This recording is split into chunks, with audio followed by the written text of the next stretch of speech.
جو تم درود پڑھتے ہو فرشتے مجھ تک پہنچاتے ہیں، اور جمعہ کے دن جو تم درود پڑھتے ہو وہ میں بنفس نفید خود سنتا ہوں۔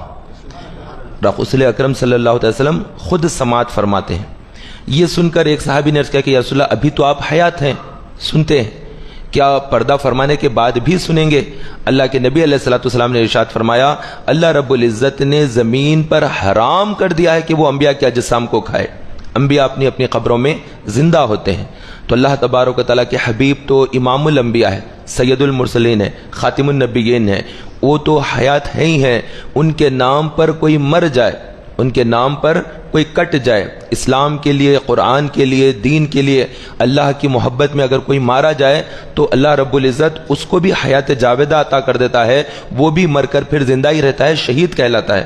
اور شہید کے بارے میں ہے قرآن میں کہ شہید کو تم مردہ گمان بھی مت کرو، بلکہ وہ زندہ ہے اور انہیں قبروں میں رزق دیا جاتا ہے، انہیں قبروں میں رزق دیا جاتا ہے۔ جتنے شہید ہو جاتے ہیں لوگ یہ سب اپنی اپنی قبروں میں زندہ ہیں اور اللہ تعالیٰ انہیں رزق دیتا ہے۔ اب ہم گمان نہیں کر سکتے کہ وہ رزق کیسا دیتا ہے، وہ کیسا کھاتے ہوں گے، پھر کیسا ہوتا ہوگا، نہ، وہ اللہ تبارک و تعالیٰ ہی کو معلوم ہے کیسا ہوتا ہے۔ ماں کی پیٹ میں بچہ ہوتا ہے تو اس کو بھی اللہ تعالیٰ رزق دیتا ہے، تو قبر میں اگر رزق دے دے تو پھر تعجب کی کیا بات۔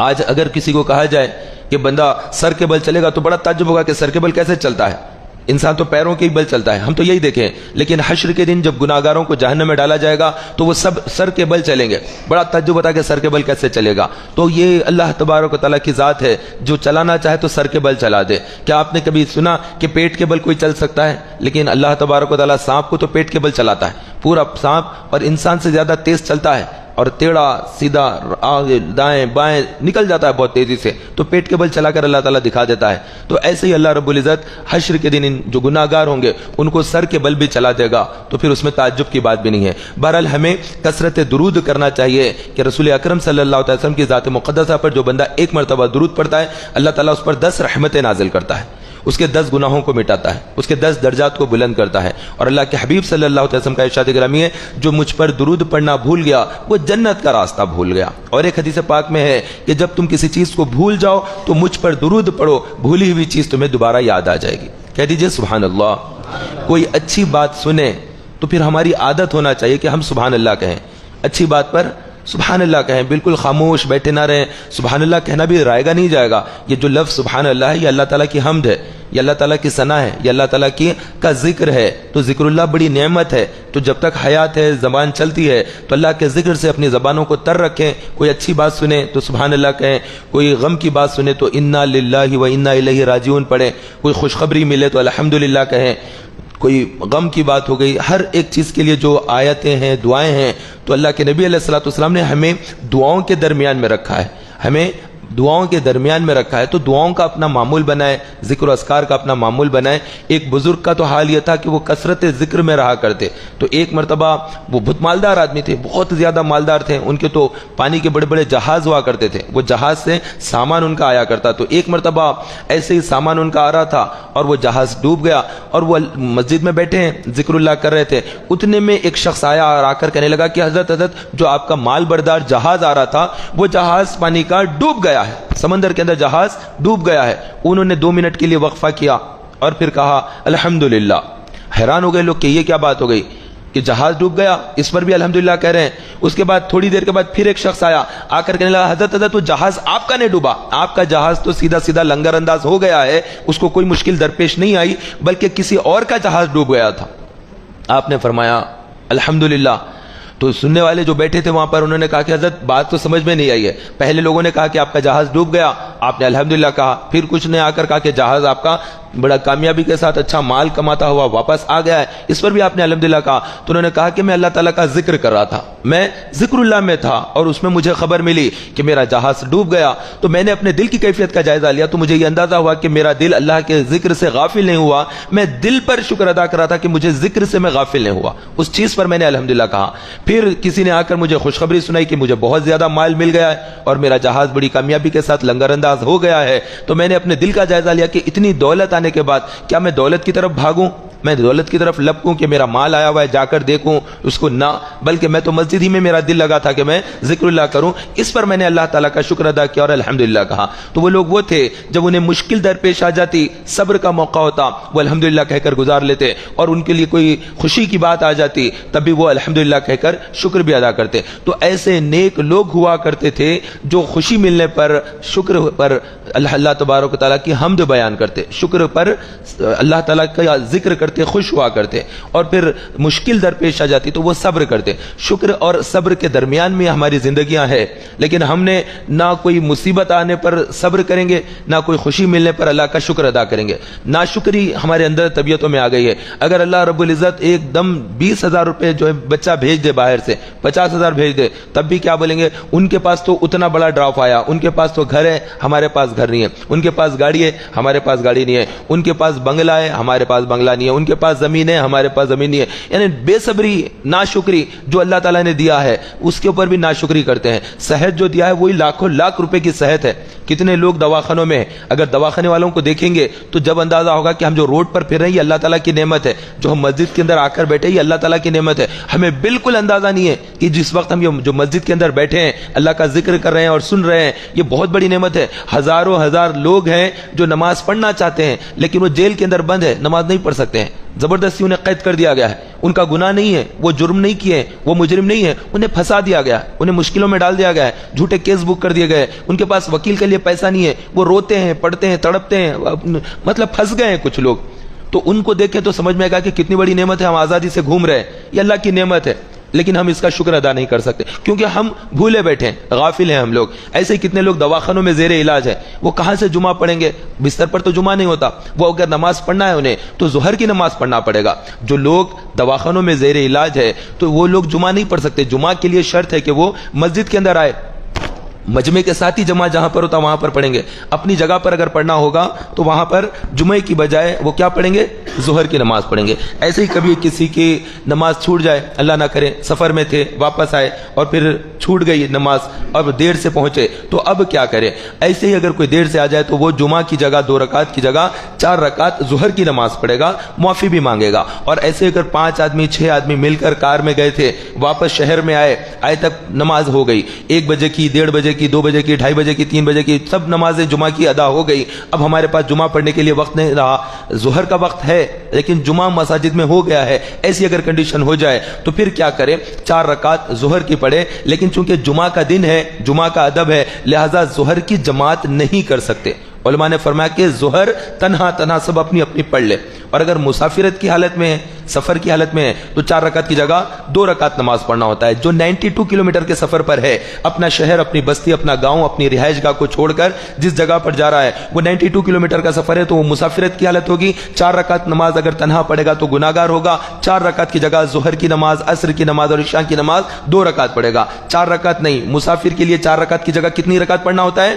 2 رکعت. سنتیں پڑھ سکتے ہیں، نوافل پڑھ سکتے ہیں، اس کے اندر کوئی حرج نہیں ہے. واجب نماز جو عشاء کی ہوتی ہے وہ تو پڑھنا ہی ہوتا ہے کیونکہ واجب ہے وہ چیز. واجب کا مطلب لازم، فرض کا مطلب وہ بہت زیادہ ضروری، انتہا درجے کی ضروری. تو فرض سب سے اوپر ہوتا ہے، فرض کے نیچے کا جو درجہ ہے وہ واجب ہے. واجب کے نیچے جو ہوتا ہے وہ سنت مؤکدہ. مؤکدہ کا مطلب تاکید والی سنت، جیسے فجر کی 2 رکعت سنت ہے، یہ تاکید والی سنت ہے. اس کے بعد سنت غیر مؤکدہ، جیسے عصر کی 4 رکعت ہے کہ عصر کی 4 رکعت سنت نہ پڑھے گا تو بندہ گناہگار نہیں ہوگا. ایسے ہی نمازوں کے اندر بھی پھر درجات ہوتے ہیں، تو اس کا بھی ہم کو علم ہونا چاہیے. اور پھر سفر کے اندر ہے تو 15 دن کا اگر سفر ہے، 15 دن کا، تو پھر ہم وہاں پر مسافر ہے. اور اگر جس جگہ پر جا کر ٹھہر گئے 15 دن سے زیادہ کے لیے جگہ ٹھہر گئے تو پھر مسافر نہیں ہوئے، وہاں پر مقیم ہو جاتے ہیں. تو اس چیز کے لحاظ سے وہاں جانے کے بعد پھر 4 رکعت ہی پڑھنا ہوتا ہے. جیسے کوئی لوگ چلے جاتے ہیں، کئی لوگ سعودی عرب جاتے ہیں جاب کے لیے، 1 سال کے لیے، 2 سال کے لیے دوسرے ملک کو چلے جاتے ہیں. تو چونکہ وہاں پر 15 دن سے زیادہ دن کے لیے ٹھہر رہے ہیں تو اب وہ مسافر نہ رہے، کیا ہو گئے؟ مقیم ہو گئے وہاں پر. ایسے ہی کوئی اسٹوڈنٹ ہے، کسی جگہ پڑھنے کے لیے چلے گئے، جے پور چلے گئے، گلبرگہ چلے گئے ڈینٹل میں ایڈمیشن لینے، بنگلور میں چلے گئے، جاب ہے وہاں پر، 1 مہینے کے لیے 2 مہینے کے لیے وہاں پر جا کر رہیں گے. تو وہاں پر جا کر اب مسافر نہیں ہوئے. مسافر کب تک رہے گا بندہ؟ جب اپنا شہر چھوڑ دے گا اور پھر وہ شہر میں داخل ہو جائے گا، جب تک وہ مسافر ہے. شہر چھوڑنے کے بعد دوسرے شہر میں داخل ہونے ہونے تک کا جو راستہ ہے وہ کار میں جا رہا ہو کہ بس میں کہ ٹرین میں, وہ پورا راستہ وہ مسافر ہوگا. اب وہاں پر نماز پڑھے گا تو وہ 4 رکعت کب پڑھے گا؟ امام کے پیچھے اگر نماز مل جاتی ہے. بعض دفعہ ایسا ہوتا ہے کہ ہم کسی گاؤں میں جاتے ہیں تو وہاں پر جماعت ٹھہری ہوتی ہے, امام کے پیچھے ہم نماز پڑھ رہے ہیں تو امام 4 رکعت نماز پڑھیں گے, عصر کی تو ہم بھی پیچھے 4 رکعت پڑھیں گے. لیکن امام کے پیچھے نہیں ملی, امام نے سلام پھیر دیا تھا, اس کے بعد ہم وضو کر کے مسجد میں داخل ہوئے تھے, ہم مسافر ہیں تو ایسی حالت میں 4 رکعت کی جگہ 2 رکعت پڑھیں گے, اور اگر 2 کی جگہ 4 رکعت پڑھیں گے تو گناہ گار ہوں گے. یہ مسافر کے لیے نماز ہے. تو مسافر کی نماز الگ ہوتی ہے, جنازے کی نماز الگ ہوتی ہے, مسافر کی نماز الگ ہوتی ہے. یہ تو تہجد کی نماز ہوتی ہے, اس کا الگ حکم ہے کہ ہر چیز کا ایک الگ ہے. فرض ادا کرنے کے بعد پھر نفل پڑھنا ہے, نفل پہ نفل پڑھ رہے ہیں, فرض ادا نہیں کر رہے ہیں تو وہ نفل قابل قبول نہیں ہوگی. ان تمام چیزوں کا معلومات کا حاصل ہونا بے انتہا ضروری ہے. یہ معلومات نہیں ہے تو پھر ایسا ہو جائے گا کہ آدمی لا علمی میں اللہ کا ذکر بھی کرتا ہے, عبادت بھی کرتا ہے, لیکن اس کے باوجود بھی رب کی بارگاہ میں وہ قبول نہیں ہوتا. ایسے ہی ایک شخص تھا جو بنی اسرائیل کا تھا, جریر اس کا نام تھا, اور وہ شخص بہت زیادہ اللہ کا ذکر اور عبادت میں رہا کرتا. تو اس نے اپنے رہنے کے لیے ایک کوٹھی بھی بنا لی, ایک کٹھڑی, ایک چھوٹا سا جو ہے جھوپڑی بنا لی, اور اس جھوپڑی کے اندر ذکر کرتا تھا. پہلے زمانے میں اس طرح عبادتوں کا نہیں ہوتا تھا رواج, بلکہ سب اپنی اپنی عبادت الگ الگ جگہوں پر, جنگلوں میں, صحرا میں, وہاں پر ذکر و اذکار کے لیے بنا کر نیک لوگ رہا کرتے تھے. ویسے ہی ایک نیکوکار تھا, جریر نام تھا, بہت زیادہ شوق تھا اللہ کی یاد, اللہ کا ذکر. تو ذکر اللہ کے لیے جھوپڑی بنایا اور بستی سے الگ ہو کر وہاں پر رہنے لگا. اللہ کے نبی علیہ الصلوۃ والسلام کا ارشاد گرامی ہے, وہاں پر اس کی ماں ملاقات کے لیے آئی, لیکن وہ ماں کی آواز پر سوچا کہ میں جاؤں نہ جاؤں, ذکر کر رہا ہوں, ذکر میں مشغول ہو گیا. ماں آئی, واپس چلے گئی. دوبارہ جب ماں آئی اور اس کو پکارا, جریر جریر, اور یہ اللہ کا ذکر کر رہا تھا, اس نے کہا کہ اللہ کا ذکر چھوڑ کر کیا جاؤں, نہیں گیا, ویسے ذکر میں مشغول رہا. ماں پھر واپس چلے گئی, اور پھر تیسری مرتبہ بھی ماں آ کر جب اس کو پکارا جریر, تو وہ اللہ کے ذکر میں ہی تھا. اس کو ذکر بڑا اچھا دکھنے لگا, ماں کا پکارنا اس کو پسند بھی نہیں آیا, ماں کی آواز پر اس نے جواب بھی نہیں دیا. تو ماں کو بڑا غصہ آیا کہ اندر ہے اور بیٹھا ہوا ہے, ذکر کر رہا ہے, اور میں پکار رہی ہوں تب بھی نہیں آ رہا. تو اس نے جاتے جاتے بددعا یا کلمات دے دیے. ماں نے کہا کہ تجھے اس وقت تک موت نہ آئے جب تک کہ تو فاحشہ کا منہ نہ دیکھ لے. بس یہ کہہ کر ماں چلے گئی. پھر کچھ ہی وقت گزرا تھا, کچھ لوگ آئے اور فاحشہ کو لے کر اس کے پاس آ گئے, ایک قسم کی طوائف جو کسی عورت کو لے کر لائے, اور وہ عورت آ کر اس سے ملاقات کرنے لگی. یہ کہا کہ میں اس بات نہیں کرتا, تجھ سے میں ذکر اللہ کر رہا ہوں. اس نے اس کو کوٹری سے اپنے نکال دیا, ہکال دیا. اس کے بعد پھر وہ چند دن کے بعد آئی, آ کر کہنے لگی یہ بچہ ہے, یہ بچہ جریر کا, یہ جریر اس کا باپ ہے. آ کر اس نے غلط الزام بھی لگا دیا, حالانکہ اس نے اس کو چھیا بھی نہیں تھا, دیکھا بھی نہیں اس کی طرف, لیکن اس نے بس ایک بددعا تھی, اس کی وجہ سے ایک نئی مصیبت آ گئی. اب وہ ذکر و اذکار سب چھوڑا اور چھوڑ کر لوگوں کو جواب دینے لگا کہ میں اس بچے کا باپ نہیں ہوں. اب وہ عورت کہتی کہ یہی ہے. گاؤں کے اندر جو عزت تھی وہ پوری عزت خراب ہو گئی, اور پھر گاؤں کے لوگ آ کر ٹھہر گئے. تو اس نے اس بچے سے پوچھا, اے بچے تو بتا تیرا باپ کون ہے اور یہ ماجرا کیا ہے. بس اللہ کا نیک بندہ تھا, ذکر اذکار کرتا تھا, بھروسہ کیا, اور یہ اس طرح سے یہ بات جب اس نے بچے سے ہی پوچھی تو دودھ پیتا شیرخوار بچہ تھا, اس بچے نے, بنی اسرائیل کے اس کمسن بچے نے بات کی اور کہا کہ یہ شخص میرا باپ نہیں ہے, میرا باپ کوئی اور ہے, لیکن میری ماں اس کے اوپر جھوٹا الزام لگا رہی ہے, اور یہ اس کے لیے جو اس کی ماں جو بددعا دی تھی وہ بددعا ہے جو یہاں پر یہ اس طرح سے رسوا ہو رہا ہے. تو اللہ کے نبی علیہ السلام نے فرمایا کہ اگر اس کو علم ہوتا تو وہ یہ حرکت نہ کرتا.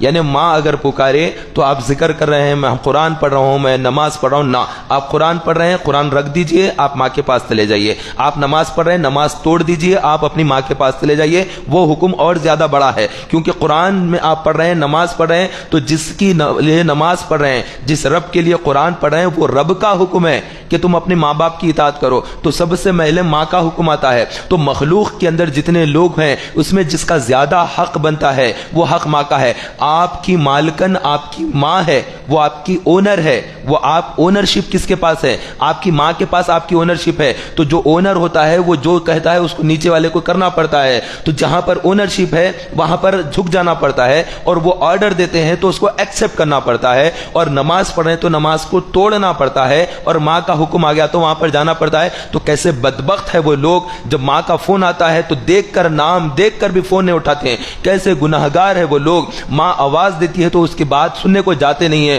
وہ پکارتی ہے تو اس پر آواز نہیں دیتے, تو وہ بلاتی ہے تو جاتے نہیں, وہ سودا منگاتی ہے, جائز کام بولتی ہے تو کرنے کو تیار نہیں ہوتے ہیں. اللہ کے نبی علیہ الصلوۃ والسلام نے تو ارشاد فرمایا کہ ایسا ہوتا کاش کہ میں نماز کی حالت میں ہوتا, عشاء کی نماز پڑھتا, اللہ اکبر کہہ کر ہاتھ باندھ لیتا اور میں سورہ فاتحہ پڑھ رہا ہوتا, میری ماں مجھے پکارتی محمد, میں نماز توڑ دیتا اور اپنی ماں کے پاس چلا جاتا. تو نماز توڑ دیتے آقا کریم صلی اللہ علیہ وسلم اور اپنی ماں کے پاس تشریف لے جاتے. یہ فرمایا کہ ایسا اگر ہوتا تو میں یہ کرتا. تو یہ ہمارے لیے درس ہے, ہمارے لیے تدریس ہے, ہمارے لیے سمجھایا جا رہا ہے کہ ماں کا مقام اور مرتبہ اتنا بڑا ہے کہ اب آپ قرآن پڑھ رہے ہیں, ابھی میں ویڈیو دیکھ رہا ہوں اور ویڈیو جو ہے آگے بڑھ جائے گی, پیچھے ہٹ جائے گی, ڈسٹرب ہو جا رہا ہے, ماں پکار رہی ہے, کیا ہو گیا, کیا نادانی ہے. عورتیں ہوتی ہیں, بیٹیاں ہوتی ہیں, بہنیں ہوتی ہیں, ماں بلاتی ہے کہ ذرا پیاز کاٹ دینا تھا, ذرا گھر میں یہ کام کر دینا تھا, میں سالن بناتی ہوں, تم چاول بنا لینا تھا, روٹی تم ڈال لینا تھا, میں یہ کرتی ہوں. وہ بڑی تڑاق آواز کے ساتھ جواب دے دیتی ہے کہ میں نہیں کرتی. اگر نہیں کر سکتی ہے, کوئی تکلیف ہے, کوئی مجبوری ہے, کوئی دوسرا کام ہے, تو نرمی کے ساتھ ماں سے بولے. لیکن اتنا ہنگامہ کرتے ہوئے, جھڑکتے ہوئے ماں کو نہیں کرتی ہوں بلکہ جو بچی کا بولنا ہے یہ بھی غلط ہے. تو بچی اگر غلط بول رہی ہے تو آپ جا کے تیش میں آ کے انہیں دین کے خلاف کر رہی ہے, اسلام کے خلاف کر رہی ہے, آپ جا کر وہاں پر اس پر غصہ کریں گے, پھر آپ کی ماں آپ پر ناراض ہو جائے گی. تو وہ سب چیزوں میں نہیں, اس کو اکیلے میں نرمی سے سمجھائیں. اگر بہن غلط کر رہی ہے تو بہن کو ڈانٹ ڈپٹ کریں گے, یہ دین ایسا نہیں ہے, ماں کے ساتھ ایسا بات نہیں کرتے. پھر وہ چار پرانے باتیں سنائیں گی, تم بہت ماں کی بات کر رہے ہیں, تم جب کیا کرے تھے, جب کیا کرے تھے, اور جب کیا کرے تھے. پھر نیا جھگڑا قائم ہو جائے گا. لہذا کسی کو جو ہے نیکی کی دعوت دینے سے پہلے اپنا خود کا بھی جائزہ لے لے, اور دوسرا کسی کو سمجھا رہے ہیں تو اس کے اندر نرمی ہونا چاہیے. دعوت کے کام میں, تبلیغ کے کام میں نرمی ہونا چاہیے. نرمی نرمی اور نرمی, تبھی وہ کام ہوگا. ورنہ اگر سختی کے ساتھ اگر کسی کو سمجھائیں گے, کسی کو اپنا منوانے کی کوشش کریں گے تو کوئی بھی مانے گا نہیں. تو بہرحال میں عرض یہ کر رہا تھا کہ ہم کو اللہ رب العزت نے صبر اور شکر کے درمیان زندگی گزارنے کے لیے فرما دیا ہے. ہمیں حالات بدلتے رہتے, ہمیشہ ایک جیسے حالات نہیں رہتے. کبھی خوشحالی رہتی ہے, کبھی غم کے حالات آ جاتے ہیں. تو دونوں حالات کے اندر بھی انسان کی زندگی چلے. تو یہ ہمارے جو اسلام اللہ تعالیٰ نے ہمیں جو عطا کیا ہے, اس اسلام کے دو شعبے ہیں.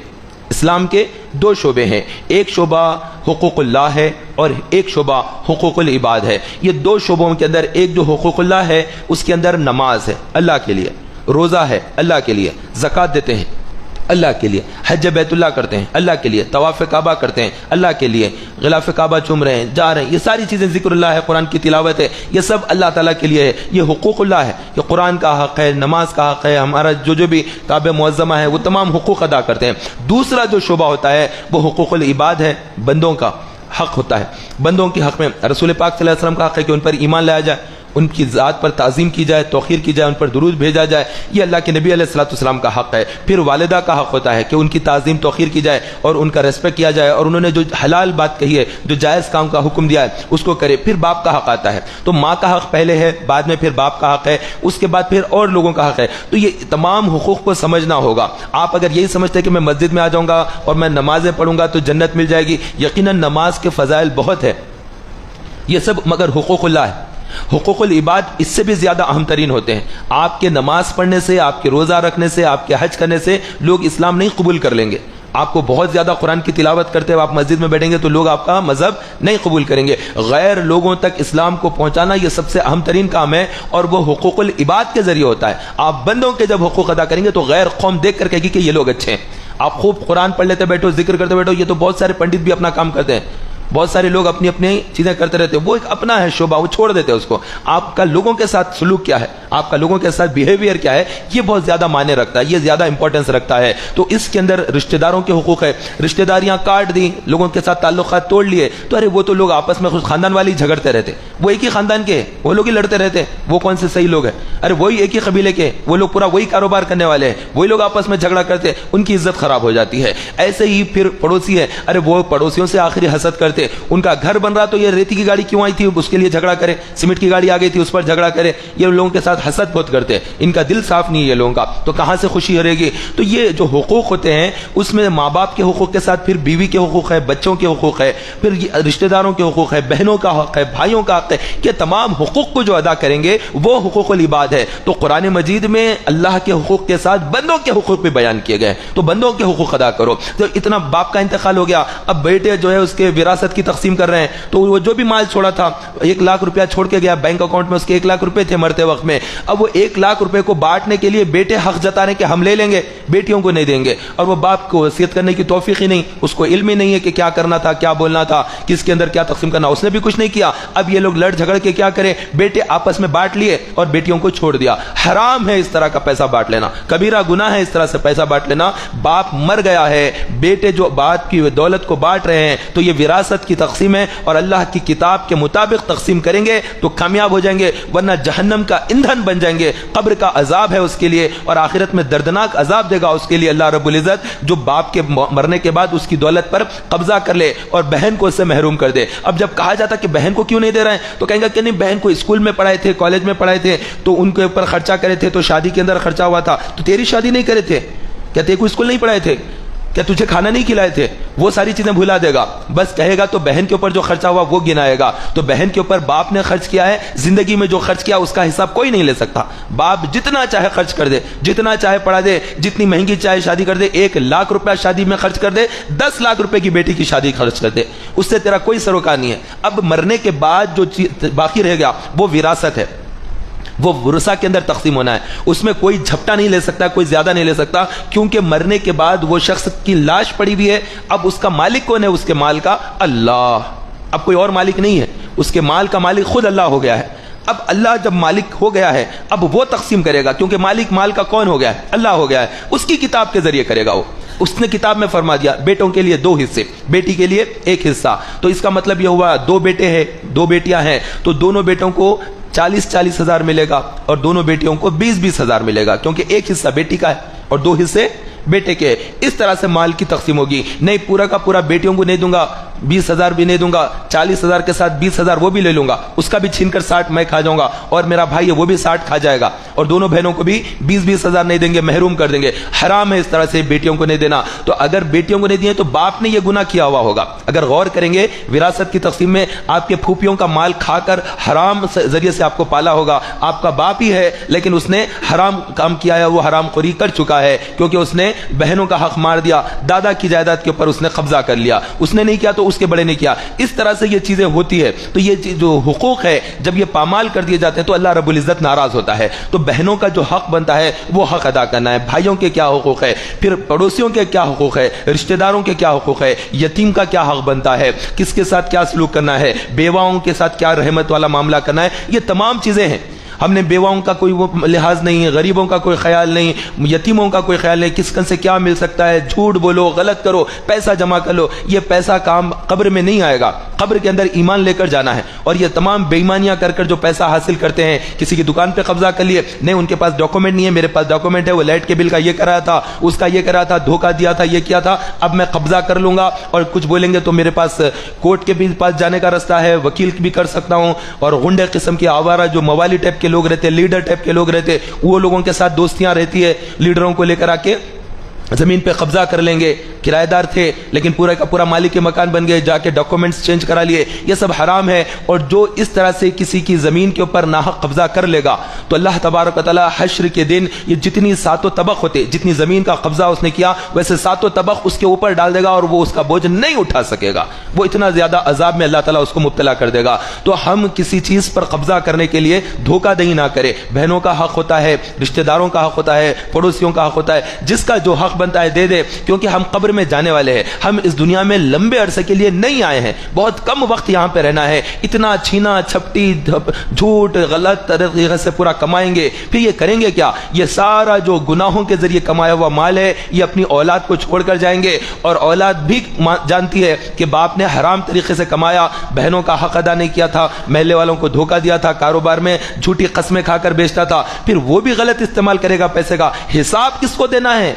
قبر میں پیسے کا حساب کس کو دینا ہے؟ جو پیسہ کمایا تھا اس کو حساب دینا ہے، اور چھوڑ کر چلے گئے وہ تو اولاد کرے گی خرچہ، اور وہ کیا معلوم صحیح کرے گی غلط کرے گی، اچھا خرچ بھی کر سکتی ہے، برے جگہ بھی خرچ کر سکتی ہے، تو وہ ساری مصیبتیں ہمارے گلے پڑ جائیں گی۔ لہٰذا اپنے اولاد کو صحیح تعلیم اور تربیت دینا ہے، اور خود حرام کے کاروبار سے جھوٹی قسمیں کھا کر کاروبار کر رہے ہیں، مجھے اتنے میں نہیں پڑا تھا، مجھے اتنے میں نہیں آیا، اس طرح سے کہہ کر جو کاروبار کرتے ہیں وہ غلط ہے۔ زیادہ قسمیں کھانے سے بھی اسلام میں منع کیا گیا ہے، اور دھوکہ دے کر ایک مال بتا کر دوسرا بیچ دینا ہے، سامنے پورا سجا کر رکھے اور پھر اٹھا کر جب تول رہے تھے تو پورا خراب چن کے ادھر ڈالے تھے، وہ جلدی ادھر کا پورا ڈال دیا، تھیلی میں ڈال کر اٹھا کر دے دیے، وہ اس طرح سے دھوکہ کر رہے ہیں۔ نہیں، آپ جو ہے جو قیمت بولے تو جو چیز مال دکھا رہے ہیں وہی مال رکھے، وہاں پر تو سامنے پورا ترکاری ہے، میوہ ہے، سب جمع کر جو ٹھیلے پہ رکھ دیے وہ خوبصورت رکھ دیے، کچرا قسم کا مال جو پھینک دینے کا ہوتا ہے وہ پورا ادھر رکھے، جیسے ہی کوئی خرید رہا فوری سے وہی اٹھا کے ڈال کے اس کو بیچ دیے، یہ بھی ایک قسم کا دھوکہ ہے۔ یا پھر جھوٹی گواہی دے کر پیسہ کمانا حرام ہے، اس طرح سے جھوٹی گواہی دینا، لعنت ہے ایسے لوگوں پر جو کورٹ کے اندر جا کر جو نہیں دیکھا اس کو کہتے ہیں کہ میں نے دیکھا ہے، اور جو دیکھا ہے اس کو کہتے کہ نہیں مجھے نہیں معلوم، نہیں دیکھا ہے، تو یہ کبیرہ گناہ ہے۔ تو جھوٹی گواہی دینے والوں پر اللہ تعالیٰ کی لعنت ہے، تو یہ سودی کاروبار کرنے والوں پر اللہ کی لعنت ہے۔ تو سود کا کاروبار کرتے ہیں اور کہتے ہیں کہ نہیں میں بزنس میں پیسہ انویسٹ کیا ہوا ہوں۔ ارے بابا کہاں کا بزنس، کہاں کا انویسٹ؟ آپ سودی کاروبار کرتے ہیں، آپ پکے سود خور ہیں۔ آپ 50,000 1 لاکھ روپیہ وہاں پر دے کر ہر مہینہ 5,000 روپے لیتے ہیں اور میں انویسٹ کیا ہوا کہتے ہیں۔ جہاں پر انویسٹ کرتے ہیں وہاں پر نفع اور نقصان دو بھی ہوتا ہے۔ کوئی بھی دکان ہو، کوئی کارخانہ ہو، وہاں پر فائدے کے ساتھ نقصان بھی لگا رہتا ہے۔ اگر دکان لی ہے تو دکان ڈوب سکتی ہے، جل سکتی ہے، مال چوری ہو سکتا ہے، نقصان کا اندیشہ رہتا ہے دکان کے اندر۔ لیکن آپ جو 1 لاکھ روپیہ دیے ہیں اور اس کے اوپر 5,000 4,000 روپے لے رہے ہیں، اس کے اندر آپ یہ کہاں دیکھ رہے ہیں کہ دکان کا فائدہ اور نفع اور نقصان؟ نہ، اس سے کوئی سروکار نہیں، ہر مہینہ مجھے یہ اماؤنٹ آ جانا۔ اسی کو سود کہتے ہیں۔ یہی ہے سود کہ آدمی اماؤنٹ فکس کر لے اور نقصان کے اندر ذمہ دار نہیں ہے۔ لاس کے اندر I am not responsible for any loss, میں کوئی ذمہ دار نہیں لاس کے لیے، بس میرا پرسنٹیج فکس ہے، I want this one amount, بس اور کچھ نہیں بولیے مجھ سے آپ۔ یہ کیا ہے؟ یہ سود نہیں تو اور کیا ہے؟ یہ حرام ہے اس طرح سے کرنا۔ تو سودی کاروبار کرتے ہیں اور سمجھتے کہ نہیں یہ میں نے جو کر رہا ہوں یہ کوئی غلط نہیں ہے، بس ہم پیسے دیے ہوئے ہیں، وہ بھی جو ہے کاروبار میں لگائے ہوئے ہیں، تو کاروبار میں وہ لگائے ہیں تو پھر وہ سود کے اوپر لے کر پیسہ کاروبار لگائے ہیں۔ تو یہ چیزیں ہیں، اس کو سمجھنا ہوگا۔ اب یہ سن کر بعض لوگ سمجھتے ہیں کہ بینک سے بھی شاید انٹرسٹ نہیں لے سکتے۔ بینک کا انٹرسٹ جائز ہے، بینک کے اندر جو آپ اماؤنٹ رکھتے ہیں اس کے اندر سے جو پیسہ آتا ہے وہ بالکل درست ہے، جائز ہے، اس پر کوئی حرج نہیں ہے۔ یہی جامعہ نظامیہ کا فتویٰ ہے، یہی بریلی شریف کا ہے، یہی مبارک پور اشرفیہ کے مدرسے کا ہے، بڑے بڑے جامعات کا جو فتویٰ ہے اہل سنت و جماعت کا، وہ یہی فتویٰ ہے کہ بینک کے اندر جو پیسہ رکھا جاتا ہے اس کے اوپر جو بڑھ کر اماؤنٹ آتی ہے وہ جائز ہے، استعمال کر سکتے ہیں۔ بڑی تعداد میں لوگوں نے لاکھ روپیہ ڈال دیا بینکوں میں اور اس کے بعد جو انٹرسٹ آتا ہے وہ نہیں لیتے، چھوڑ دیتے وہ انٹرسٹ، اور وہ انٹرسٹ پھر غلط جگہوں پر چلے جاتا ہے، گورنمنٹ کے دوسرے اداروں میں جاتا ہے، پھر دوسروں کی فلاح بہبودی کے لیے چلا جاتا ہے۔ اس طرح پیسہ ہرگز بینکوں میں نہ چھوڑے۔ جو آپ نے بینک میں پیسہ رکھا اس پر جو انٹرسٹ آتا، آپ کا فتویٰ یہی ہے کہ آپ استعمال کر سکتے ہیں۔ فتویٰ یہ ہے کہ آپ اس کا پیسہ استعمال کر سکتے ہیں۔ اگر آپ بہت زیادہ متقی ہے، پرہیزگار ہے، کوئی نماز آپ کی جماعت کے بغیر نہیں ہوتی ہے، 5 وقت جماعت کے ساتھ پڑھتے ہیں، آپ تہجد کی نماز بھی پڑھتے ہیں، آپ بڑے نیکوکار ہیں، کوئی بھی گناہ نہیں ہوتا ہے، آپ بہت زیادہ متقی ہے، تو وہ پیسہ میں استعمال نہیں کرنا چاہتا، ٹھیک ہے، وہاں سے آپ لیجئے، کسی غریب کو مسکین کو دے دیجئے، بغیر ثواب کی نیت کے دے دیجئے، لیکن وہاں پر مت چھوڑیے۔ تو تقویٰ الگ چیز ہوتی ہے، فتویٰ الگ ہوتا ہے۔ ہم امام اعظم ابو حنیفہ رضی اللہ تعالیٰ عنہ کے ماننے والے، ہم اہل سنت و جماعت ہے، ہم حنفی ہے۔ امام اعظم ابو حنیفہ رضی اللہ تعالیٰ عنہ بہت بڑے عالم دین ہوئے ہیں، ہم ان کی تقلید کرتے ہیں، ہم ان کے مقلد ہیں، وہ ہمارے امام، وہ ہمارے پیشوا ہیں جنہوں نے رسول اللہ صلی اللہ علیہ وسلم کے زمانے کو قریب سے دیکھا ہے۔ تو امام اعظم رضی اللہ تعالیٰ عنہ ابو حنیفہ، میں ان کی مزار پر گیا ہوں، بغداد معلیٰ میں ان کا مزار ہے، بغداد معلیٰ میں حضرت غوث اعظم دستگیر رضی اللہ عنہ کا بھی مزار پر انوار ہے۔ تو وہ امام اعظم رضی اللہ تعالیٰ عنہ بہت زیادہ متقی، بہت زیادہ پرہیزگار، ان کے تقوی اور پرہیزگاری کا عالم یہ تھا کہ ایک مرتبہ نماز جنازہ پڑھائے مسجد کے اندر، پھر لوگ لے کر گئے قبرستان، تو قبرستان کو بھی گئے میت کے ساتھ، اور سخت دھوپ تھی، دھوپ میں سب لوگ کیا کرے، ایک دروازے کے قریب میں ایک دیوار کے چھاؤں میں آ کر ٹھہر گئے۔ تو آپ دیوار کی چھاؤں میں نہیں ٹھہرے، دھوپ میں کھڑے رہے۔ لوگوں نے کہا کہ حضرت دھوپ میں کیوں کھڑے، یہ دیوار کے سائے میں آ جائیے، یہ گھر کے بازو میں ٹھہر جائیے۔ تو آپ نے فرمایا کہ نہیں میں یہیں پر ٹھیک ہوں۔ کہا کہ کیوں اپنے آپ کو تکلیف میں ڈال رہے ہیں، آپ چھاؤں میں آ جائیے۔ تو فرمایا کہ یہ جو گھر والا ہے اس کو میں نے کچھ پیسے ادھار دیے ہوئے ہیں، اگر اس کی چھاؤں لوں گا تو کہیں سود میں داخل نہ ہو جائے کہ اس سے نفع اٹھایا تھا اس کے گھر سے، اس لیے میں پرہیز کرتا ہوں۔ تو ایسے متقی ہوئے ہیں امام اعظم ابو حنیفہ رضی اللہ تعالیٰ عنہ۔ ایک مرتبہ امام اعظم مسجد کے اندر آئے تو ایک شخص آیا، آ کر کہا یہ دیکھو کبوتر نے بیٹ کر دیا ہے، کبوتر جو ہے اڑتے اڑتے بیٹ کر دیا، وہ ان کے بدن پر، آدمی کے کپڑے پر گر گئی۔ تو اس نے آ کر امام اعظم سے کہا اس کا کیا کروں؟ فرمایا کہ اس کو جھٹک لو، نماز پڑھ لو۔ تو اس نے جھٹک لیا، نماز پڑھ لیا۔ اس کے بعد پھر جب واپس جا رہے تھے، نماز ختم ہوئی جا رہے، تو پھر ایک کبوتر نے امام اعظم کے کرتے کے اوپر اس نے بیٹ کر دی۔ تو آپ وہ لے کر پانی سے دھوتے جا رہے ہیں، اس کا رنگ بھی نکل گیا، تب بھی صاف دھوتے جا رہے ہیں۔ وہ شخص دیکھ کر کہنے لگا اے امام، جاتے وقت بیٹ مجھ پر کر دیا تھا ایک پرندے نے، میں جب پوچھا تو آپ نے کہا کہ اس کو جھٹک دو، نماز ہو جائے گی، اور پھر جب آپ کے اوپر کر دیا تو آپ اتنا دھو رہے ہیں اور مجھے یوں کہا اور آپ ایسا کر رہے ہیں۔ تو فرمایا تم نے جو پوچھا تھا وہ فتویٰ ہے، اور یہ جو عمل کر رہا ہوں یہ تقویٰ ہے۔ یہ دیکھو فتویٰ کیا ہوتا ہے اور تقویٰ کیا ہوتا ہے، دونوں کا فرق بتا رہا ہوں۔ تو لوگ جب مسئلے مسائل پوچھتے ہیں، کوئی بات پوچھتے ہیں، تو ہم ان کو فتویٰ بتانا ہوتا ہے کہ بھئی اس کے اوپر جائز ہے، آپ اس کو جھٹک لیں، نماز ہو جاتی ہے۔ تو تقویٰ، باریکی، متقی، پرہیزگاری کی جو باتیں ہیں عوام کو بولیں گے تو وہ بڑے گھبرا جائیں گے، سب کے ایسا کیسا ہے۔ تو اس طرح سے جو بینک کا جو پیسہ ہے، میں یہ بولنا یہ چاہ رہا تھا کہ جو بینک وغیرہ کے اندر ہم لون لیتے ہیں، بینک سے لون لیتے ہیں، یا کسی کو موٹر سائیکل خریدنا ہوتا ہے تو وہ موٹر سائیکل ڈائریکٹ جا کر نہیں خرید سکتا ہے، 1,00,000 روپے کی موٹر سائیکل ہے، اس کے پاس اتنے نہیں ہے، 25,000 روپے ہے، تو وہ 25,000 روپے اسپاٹ پیمنٹ کر دے گا انیشیل، اور اس کے بعد 75,000 جو ریمیننگ ہے وہ کیسے پیمنٹ کرے گا؟ وہ کسی سے جو ہے کمپنیاں وغیرہ بینکوں کے اس طرح سے رہتے، وہ لوگ ادھار کر دیتے ہیں 10 مہینے 5 مہینے 12 مہینے 1 سال، اس طرح کچھ نہ کچھ رکھ دیتے ہیں مدت، اتنے مہینوں میں وہ انسٹالمنٹ پے کرتے جانا ہوتا ہے، تو وہ جائز ہے، اس میں کسی قسم کا گناہ نہیں ہے، شریعت مطالعہ میں اس پر کوئی گناہ نہیں ہے کہ آدمی اس طرح سے بینک کے اوپر سے پیسہ لیا ہے، یا کار کا لون لیا ہے، گھر پہ لون لیا ہے، زمین کے اوپر لون لیا ہے، تو بینک سے لون لے سکتے ہیں، اور اس کے اندر جو انٹرسٹ ہوتا ہے وہ جائز ہے، اس کے اوپر کوئی حرام کا فتویٰ اس کے اوپر نہیں ہے، بڑی تعداد میں لوگوں کو نہیں معلوم ہے۔ کسی مسلمان سے پیسہ لیا، اس پر پیسہ ایکسٹرا دے رہا ہے، یہ سود ہے اور یہ حرام ہے، تو یہ سود کا لینے والا بھی جہنمی ہے، سود کا دینے والا بھی، کیونکہ اللہ کے نبی علیہ الصلوۃ والسلام نے ارشاد فرمایا سود لینے والے پر اللہ کی لعنت، سود دینے والے پر اللہ کی لعنت، سودی کاروبار کو لکھنے والے پر بھی اللہ کی لعنت، اور سودی کاروبار کا جو بندہ گواہ بنتا ہے